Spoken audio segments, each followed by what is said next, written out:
दिवंगत नेता अजीत पवार की जगह अब उनकी पत्नी सुनेत्रा पवार लेंगी।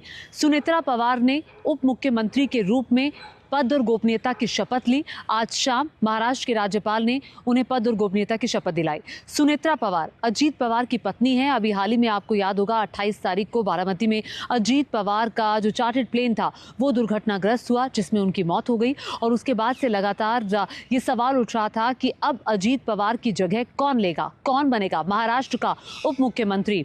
अब एनसीपी अजीत गुट की विधायक दल की बैठक हुई। विधायक दल की बैठक में सर्वसम्मति से फैसला हुआ सुनेत्रा पवार को चुनने का।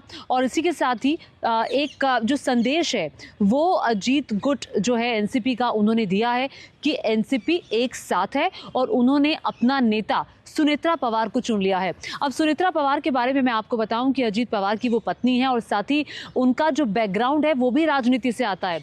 उनके पिता सांसद रहे हैं, उनके भाई बीजेपी से जुड़े रहे हैं, तो राजनीति तो उन्हें विरासत में मिली, लेकिन उनकी खुद की एंट्री 2024 में हुई राजनीति में। बारामती से उन्होंने लोकसभा का चुनाव लड़ा। उनके सामने उन्हीं के परिवार की एक सदस्य और एनसीपी शरद पवार गुट की और शरद पवार की बेटी जो है वो चुनाव लड़ रही थी, लेकिन सुप्रिया सुले ने सुनेत्रा पवार को बारामती से हरा दिया। और अब नई पारी शुरू हो रही है सुनेत्रा पवार की, जो कि पहली उप मुख्यमंत्री महाराष्ट्र की बनने जा रही हैं।